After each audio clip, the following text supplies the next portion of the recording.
같이 봐주시면 고맙겠습니다.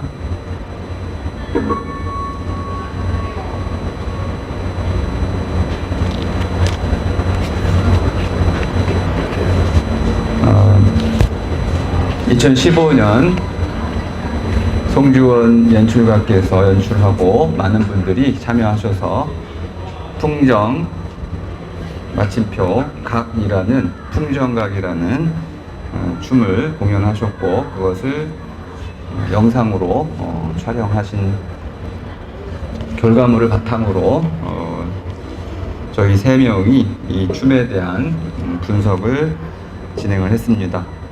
이 영상이 한 18분 정도 됩니다. 18분 동안 제가 준비한 글을 읽도록 하겠습니다. 여러분들은 이 풍정각 동영상을 보시면서 제 글을 따라오시면 고맙겠습니다. 무용과 고개는 어떻게 다른가?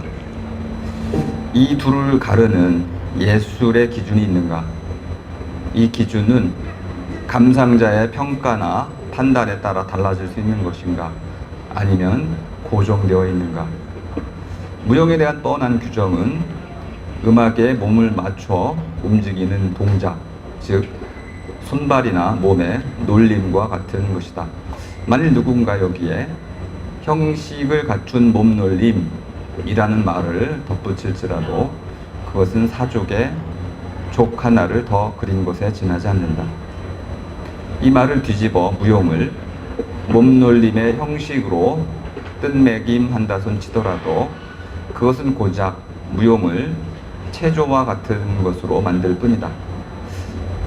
무용은 좀 더 고상하게 말하자면 무용가의 개인적 체험이나 기억 또는 흔히 말하는 예술혼을 발휘하거나 유희 본능을 표출하는 것으로 볼 수 있다.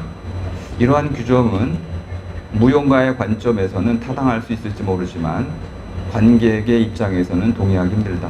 만일 관객이 무용가의 내적 세계를 깨닫지 못한다면 그는 그저 아무 뜻도 없는 몸놀림을 보고 있을 뿐이다. 그것은 학이 논두렁을 배회하는 것과 다를 바 없다. 그렇다면 혹시 무용은 무용가가 자신의 몸놀림을 통해 무언가를 모방하거나 또는 무언가를 표현하는 것은 아닌가? 무용가가 무대 위에서 한 마리 백조가 되어 사랑의 춤을 출 때 그는 사랑의 마음을 표현하고 있는 것이라고 볼 수 있지 않을까? 연속적으로 이어진 몸의 놀림은 분명 육체 언어로서 어떤 사물을 가리키거나 어떤 감정이나 기분을 나타내거나 특정한 정보를 전달할 수는 있다. 이를 통해 관객은 무용수의 몸짓 말에 매료되거나 무용이 전개되는 극적인 상황에 빠져들 수 있다. 무용은 순수한 몸놀림 그 자체가 아니라 그것을 통해 다른 무엇인가를 모방하거나 표현하거나 묘사하는 것이다.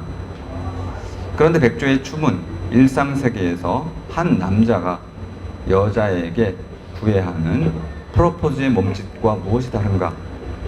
사람들의 나날의 몸짓은 무대의 몸짓과 무엇이 다른가? 아마도 무용의 본질은 그 자체로 규정될 수 있기보다는 관객이 어떤 몸짓을 무용으로, 달리 말해 하나의 예술적 활동으로 인정하는 일과 관련되어 규정되어야 할 듯 싶다. 무용은 관객이 무용수가 추는 춤을 춤으로 인정하고 그것을 춤으로 감상하려 할 때, 말하자면 춤에 대한 공감이 일어날 때만 무용이 될 수 있다. 이것은 마치 기억이 누군가 그것을 한글의 낱글자로 알아볼 때만 기억이 되는 것과 같다. 그렇다고 무용의 본질이 감상자의 평가에게 전적으로 의존한다는 것은 결코 아니다. 무용은 무용가와 감상자 그리고 무용을 통해 벌어지는 시간이 한데 어우러지는 노래와 같다. 이것은 하나의 그림이 사람들에게 그림으로서 공감이 될 때만 그림이 될 수 있는 것과 같다. 예술의 본질은 예술 작품에 대한 공감을 통해 발생한다. 예술은 예술 작품으로부터 피어나고 예술 작품은 예술의 열매가 되며 예술가는 이 둘 사이에 놓인 오작교가 되지만 이 모든 활동은 감상자에게 보이고 이야기되고 해석될 수 있어야 한다. 이러한 가능성은 예술이 예술가와 감상자가 따로 살아가는 서로 다른 세계를 한데 이어주는 사이 공간 또는 그 두 세계가 나란히 드러날 수 있는 열린 공간일 때만 주어질 수 있다. 감상자는 춤을 보거나 그 춤을 따라 춤으로써 자신의 세계에는 낯선, 그럼에도 자신의 세계에도 이미 열려 있는 다른 세계를 만날 수 있다. 이때 춤은 우리를 일상의 세계로부터 벗어나 자기 자신을 잊고 춤 자체에 몰입하도록 만들기도 한다. 춤은 몸의 놀림 자체를 느끼게 해주고 그로써 자신이 몸을 가진 사람임을 깨닫게 해주며 나아가 그 몸으로 세상과 소통하는 법을 배울 수 있게 해준다. 몸은 친밀할 수도 있지만 거부당할 수도 있으며 나란히 움직이거나 튕겨나가기도 한다. 춤은 사람들이 자신의 몸을 나날살이에서 움직이는 방식과는 전혀 다른 방식으로 놀리게 함으로써 세계의 몸을 느끼게 해준다. 무용은 분명 몸 놀림으로서 이루어진다.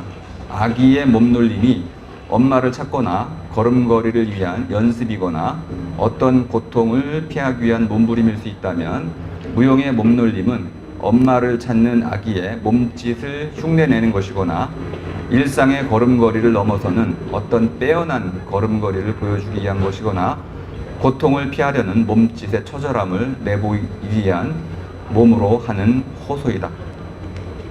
춤이 빼어난 몸짓 또는 뛰어난 몸놀림이기 때문에 무대에서 춤을 추는 사람은 주인공이 된다. 주인공이 무대에 등장하면 다른 사람들은 가장자리로 밀려난다. 근데 무대에는 가운데가 있지만 그것을 가운데로 만드는 것은 다름 아닌 무대 자체이다. 무대가 허물어지면 가운데도 없다. 이처럼 주인공은 조연이 딸려 있을 때만 가능하다. 조연이 없어지면 주연도 사라진다. 자, 풍정마을이란 이 작품은 하늘과 마을과 골목에 눈 바람과 거기에 살거나 거니는 사람의 마음에 새겨진 기억들, 숨결에 관한 춤이자 그 춤에 대한 기록물이다. 이 영상물 첫 장면은 골목 계단에 층층이 앉아있던 무용수들이 무표정한 얼굴로 정면을 바라보다 다 같이 함께 자리에서 일어나 뒤돌아 층계를 올라 사라지는 모습이다. 카메라는 그들이 모두 사라진 뒷자락을 천천히 따라간다. 그때 사람들이 사라진 곳에는 천천히 텅 빈 골목만 남게 되고 감상자의 눈에는 골목 자체가 들어온다. 골목은 사라진 사람들이 어디로 갔는지를 알려준다. 골목은 안내서이자 지도이다. 감상자는 골목의 꺾임을 바라보며 안심하면서 카메라가 배우들을 뒤따라잡기를 바란다. 안전한 술래잡기에 술래가 된 감상자들은 배우들이 다시 나타날 때까지 여유로운 마음으로 골목의 이곳저곳을 기웃거리듯 화면을 살핀다.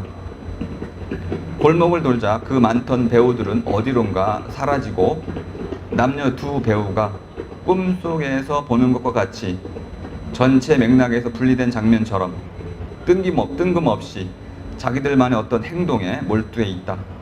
그 배우들은 골목에 대한 자신들의 꿈을 현실에서 재현하는 모습처럼 뚜렷하지만 몽롱하다.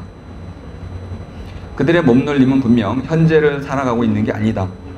그들은 허물어진 골목의 담장과 대문 그리고 길바닥의 현실을 바라볼 줄 모르는 몽상가들처럼 꿈꾸는 몸짓을 되풀이한다. 카메라가 다가가도 그들은 현실과 관계하기를 거부한다. 그들은 골목의 꿈이라는 기억에 닫혀 있다. 감상자는 카메라 앞에서 제 몸놀림에만 열중하고 있는 배우가 신기하게 느껴지고 그들의 몸놀림 하나하나에서 뭔가 의미를 찾아내려 한다.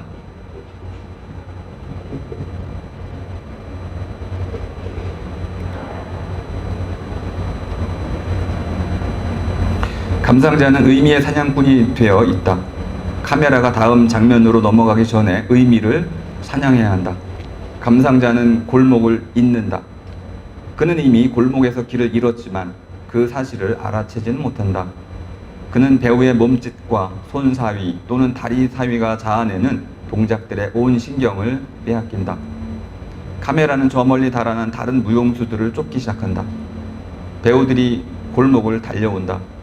그들은 카메라 옆까지 달려와 멈추고 다시 달아나고 골목 어느 화단으로 뛰어올라 뜀을 뛰거나 벽에 기대거나 난간에 매달린다. 그들은 저들만의 기억에 유폐된 놀이를 하고 있다. 골목은 방문객을 기다리는 숨바꼭질의 장소이기도 하고 사람들이 떠난 빈 집일 망정 언제든 하염없이 연결해주는 통로이며 세월에 묻힌 세계의 한 단면들의 무덤이기도 하다. 골목마다 배우들은 골목의 꿈을 대신 꾼다. 골목춤은 골목을 골짜기가 아닌 삶의 마을로 되살아나게 해주는 몸부림이지만 배우들은 골목을 되살리는 일에는 아무 관심이 없다. 그들은 골목을 겉돌면서 골목이 꾸고 있는 꿈들을 현실 속으로 불러들인다.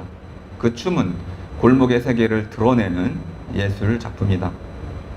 춤은 골목을 따라 흐르고 꿈은 더욱 생생해진다. 골목은 마치 보아뱀이 제 몸속에 든 찌꺼기들을 흐물거리는 물체로 토해내는 것처럼 배우들의 환영을 투사한다. 골목은 무용수들을 따라 춤을 추는 보아뱀이 되고 배우들은 골목이 이끄는 대로 춤을 춘다. 아니 그들은 골목의 기억에 따른 순종하고 때론 거칠게 반항하면서 서로 만나거나 부딪거나 때로 갈라지면서 골목의 이야기를 완성해 나간다. 배우들은 골목을 떠나지 못한 채 골목의 어떤 지점들에 사로잡힌 기억의 흔적들이다. 그 기억들은 도덕적이기도 하고 욕망으로 넘실대기도 하며 동심에 가득 젖어 있기도 하고 어쩌면 용서하기 힘든 것일 수도 있을 것이다. 춤은 골목을 한낱 골목으로 만날 수 없게 만든다. 골목춤은 골목을 그 춤이 추어지기 이전과는 전혀 다른 모습으로 바꿔놓았다. 골목은 그냥 거기 있는 게 아니라 반드시 어떤 의미와 까닭을 간직하고 있어야 하고 춤의 감상자는 춤을 통해 그 잊힌 것들을 즐겁게 또는 아련하게 또는 예술적으로 다시 떠올려야 한다. 떠오르는 것만이 살아있게 되고 생각의 대상이 된다. 우린 그래서 묻는다. 떠오르는 게 무엇인지를. 그런데 춤에는 목소리에 말이 없다. 몸짓의 말에는 목소리가 없어야 한다. 목소리 없는 말은 들을 수 없다. 그것은 그림이다. 그림은 보여주기 위해 그려진 것이다. 그림은 선과 면 그리고 입체로 구성된다. 춤은 부피를 갖는 것이고 그림으로 이루어진 부피이다. 춤의 그림은 사람에게 떠오르는 모든 것을 입체로 간직한 것이다. 춤은 간직하는 것이다. 춤은 간직하기 위해 두 팔과 다리 그리고 온 몸으로 붙잡는다. 춤꾼은 놓치면 또 붙잡을 뿐 아니라 또 다른 것을 붙잡기 위해 먼저 잡은 것들을 놓아주어야 한다. 춤은 숨바꼭질이다. 춤의 의미는 그것이 우리에게 떠오른 그림들을 온몸으로 거듭 붙잡아 두려 하면서 동시에 붙잡은 것들을 미련 없이 놓아준다는 데 있다. 춤은 구속이자 해방이다. 춤은 세계를 그려내면서 동시에 그 세계를 지워버린다. 춤은 기억의 세계를 허공에 그려내는 몸놀림이다. 춤은 멈춤을 통해 붙잡고 움직임을 통해 놓아주며 움직임을 통해 그림을 그린다. 춤은 현실을 그려낼 수도 있고 미래를 그려낼 수도 있으며 분노나 슬픔도 붙잡아 떨쳐 보일 수 있지만 펼쳐 보일 수 있지만 아쉽게도 목소리에 말도 없고 그것을 적을 글자도 없기 때문에 보여주는 즉시 허무하게 끝이 난다.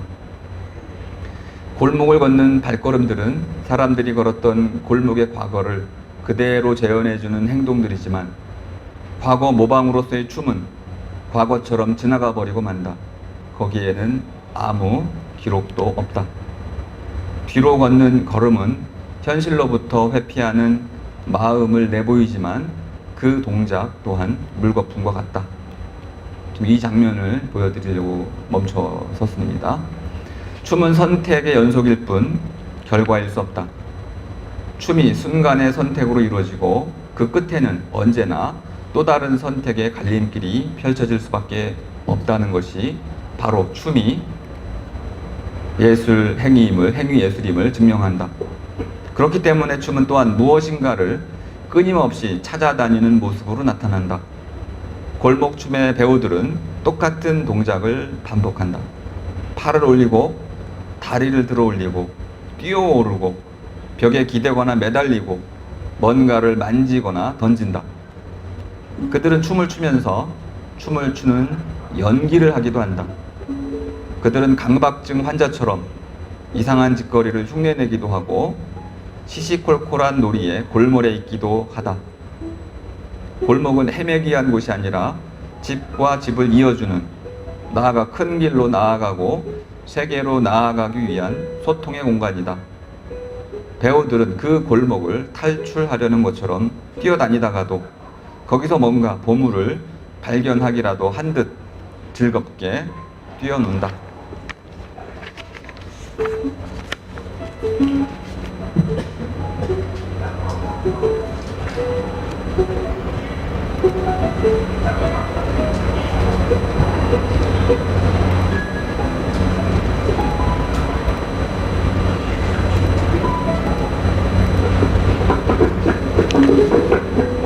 골목춤 영상에서는 골목의 시간을 재는 8명의 무용수가 연속으로 돌아가는 실토처럼 사람돌이 시계가 등장한다.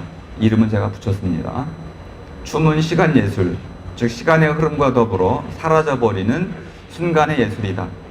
사람들은 내리막 쪽으로 서 있다. 그들은 달려갈 태세이다. 그들이 멈춰있는 까닭은 뭔가를 측정하기 위함이다. 무용수들이 차례로 몸을 반만 돌리다 멈춘다. 그 동작이 반복되면서 골목의 시계가 돌아간다. 춤은 골목의 시계가 되어 돌아간다. 하지만 시계는 시간을 이기지 못하고 무용수들은 시간을 견디지 못한다. 사람들 대열은 흐트러지고 마침내 사람들 물줄기는 내리막길로 쏟아져 내린다. 골목춤은 객관적 시간이 아니라 골목에 흐르는 시간을 드러내면서 그 자신도 시간으로 흘러가 버린다. 춤은 골목을 그것의 시간에서 사라져버리는 방식으로 드러낸다. 춤꾼과 구경꾼은 그 시간을 붙잡으려 하지만 다음 순간이 선택되는 순간 다음을 뒤쫓기 시작한다. 춤은 시간의 술래잡기 놀이이다.